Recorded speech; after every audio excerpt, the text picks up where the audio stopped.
Well, here it is. We're just about to start the shed build. And this is about all that's left of the old one. Sneak peek, here it is. I am not an expert telling you how to build a workshop. I'm just a guy who's watched YouTube videos and decided he needs a new workshop.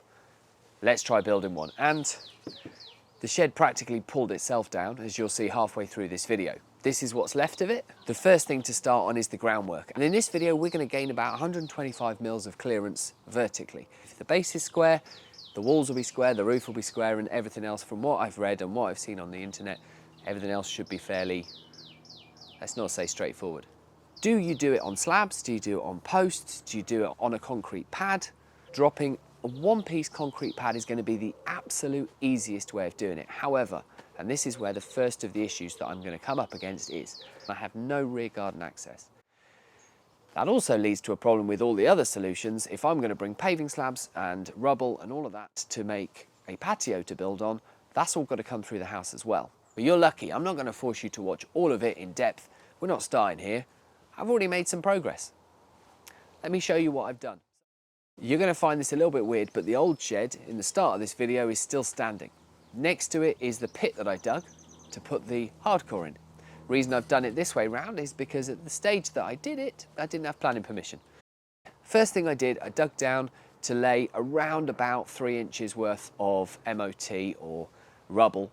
So in digging that, I dug out approximately 3 tons worth of soil. And yes, I went about 1 inch too deep, so I put in approximately 3 tons worth of rubble. But what this meant is that I can get a really nice flat base. I can level it up, pop in some pegs to make sure that all of the ground is at the right height, so that when I come to lay the slabs, I've got the best chance of getting it as flat as possible. My plan here is to lay around the shed, then tear the shed down, and then relay the slabs that are underneath it. So as I say, if you are watching this trying to figure out what is the best way for you, I think the first thing to look at is the ground that you're building on. How flat is it? What sort of a surface you're working with? And how are you going to get all the materials into the site? That leads to other questions down the line. For instance, I will have to bring every length of timber through a window in my dining room because it's the only straight shot I've got of getting down to the garden. Have a look at all the things that are going to hold you back on the build and make sure that you can overcome each hurdle as it comes, because they're going to come. For instance, I couldn't just buy a ton bag of rubble, have it dumped in my front drive and then wheelbarrow it through down to the pit. I had to pay twice the price to get it put into smaller bags, because the smaller bags I could carry through the house and dump down in the pit. Just if you try and speed it up and throw them down the steps, that does not work. In many ways, it was actually a blessing not having the planning permission at this stage, because I could really take my time about all of the heavy lifting and the lugging. But suddenly it dawned on me that I need to get these slabs down and get them level. So I just placed a few down and I took a line from them to try and lay out a grid that I could then work off. I'm now getting a cement mixer through tomorrow so I can start laying slabs properly, but I'm going to try a couple by hand first. As I watch the edit, I know now that was a mistake. I'm going to do this corner one first.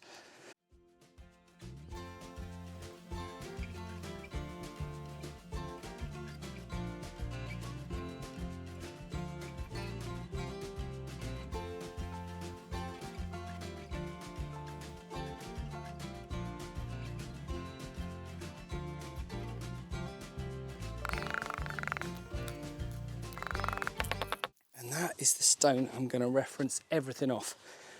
So if it's right, it's right. If it's wrong. So yesterday was a complete bust. You saw me drop one slab down. I struggled greatly to get it level, and well, all things considered, it didn't go very well. But for the first day, it's good to do your mistakes early. I'll tell you, one thing that did come out as a win was these. These were brilliant. I got 5 pairs. I'll drop a link in the description because they genuinely have made the carrying of everything and now the laying of everything so much easier. So grippy, flexible, they don't overheat, and you can wear them all day. Pretty good. I made something else as well. This is super simple.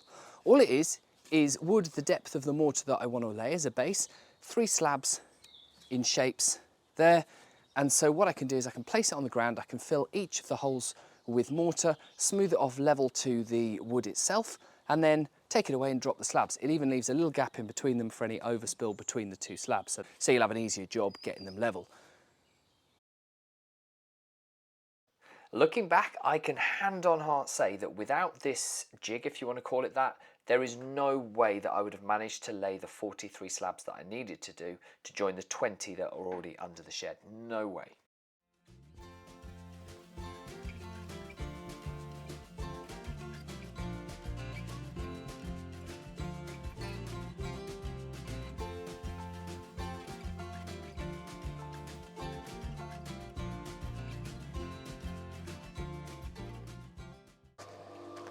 You'll notice the big gaps I'm putting in.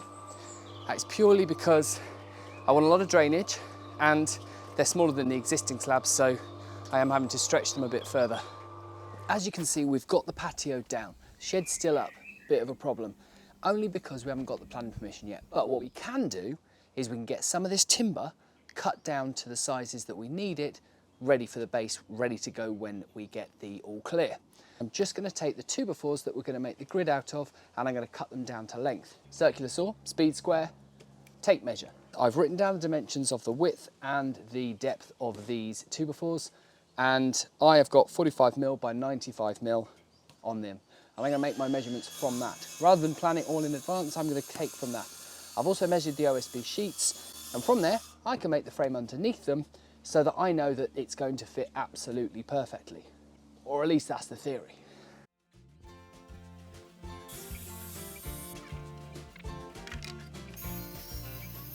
Instead of doing the full length, I'm going to do 2 frames, a bit more stability I think, and easier to move. Yeah, you'll see when I start putting it together. So I've got all of the pieces for that, and I've also, because I had a lot of scrap wood, I've cut some noggins. You'll see them in piles. Maximum width that the joist is going to be apart is going to be 400 on centre. I think it's going to be fine with 3/4 inch OSB on top, and possibly another layer on top of that once I get inside the building. No expert, let's see what happens. Next job, I'm going to get all of the wood stacked up on here, and I'm just going to put some preservative, some wood preserve on the ends. It's only now that I've got all this wood together that I realise that this is a huge undertaking. This is a lot of wood, and it's only the floor, so it's only going to bring the shed this far into its creation. So it dawns on me there is a massive undertaking ahead, and I do get that imposter syndrome coming through that I suppose every woodworker in their time gets, and you've just got to push on through at this stage. It's too late to go back. You take it one board at a time, you cut them, you fit them, you screw them together, and you move on to the next stage.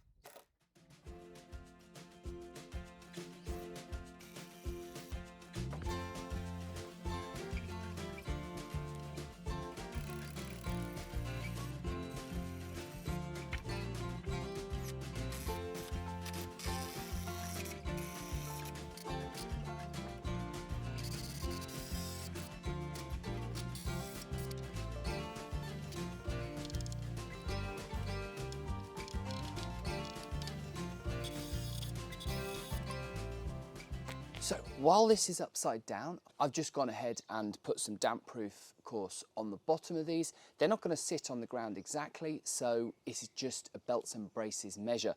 But also I'm going to put some heavy rubber pads underneath that will lift the whole structure off the patio so that all the water can go from under it.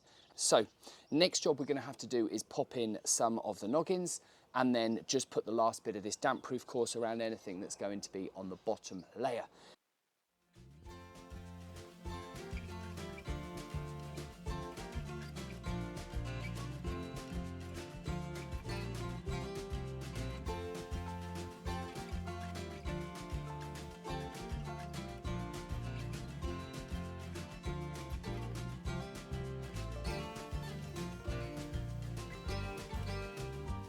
All I've done is just popped some carpet tape on the back. So I'm just going to go around putting them in all of the main joints to start with.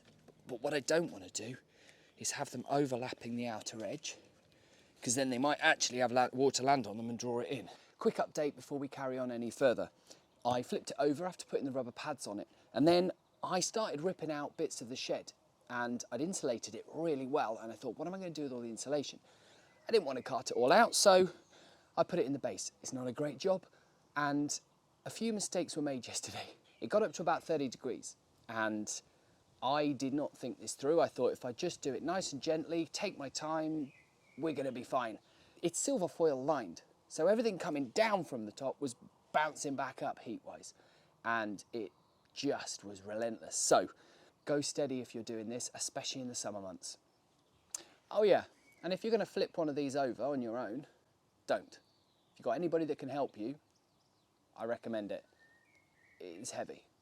So we've got planning permission now, I've got to rip the old shed down, I've got to level the slabs underneath it, and then I've got to make one identical to this.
So now I could finally put boards across it so it would start to finally feel like the floor of a new workshop. I measured to find the studs, and then I put 50mm screws roughly every 6 to 8 inches all the way around the side, and then across all of the studs on this board. This was the first one down, and then I managed to get all the other boards with a little bit of help to cover the entire span of the 2 floors. You'll notice here that I am putting them so that there is no 2 boards next to each other, they overlap, and as much as possible they overlap over the join.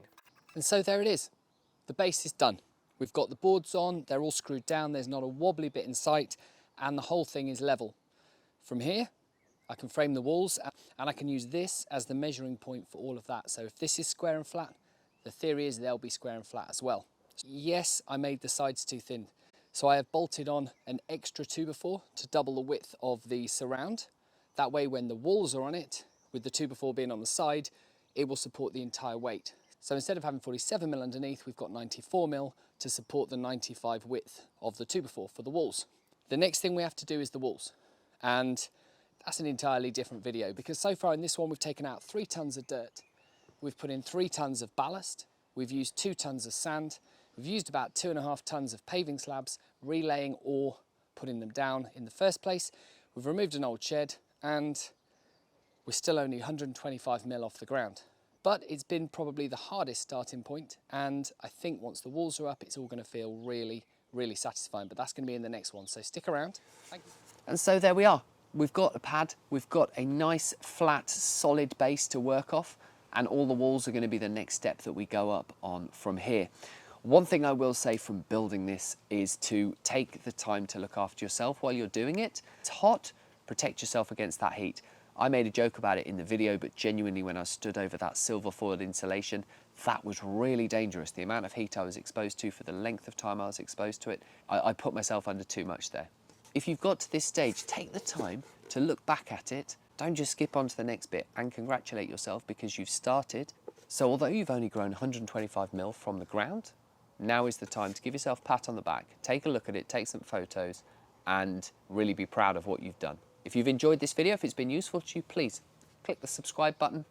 If there's another one ready for the next stage, it'll be up here. I'll see you over there.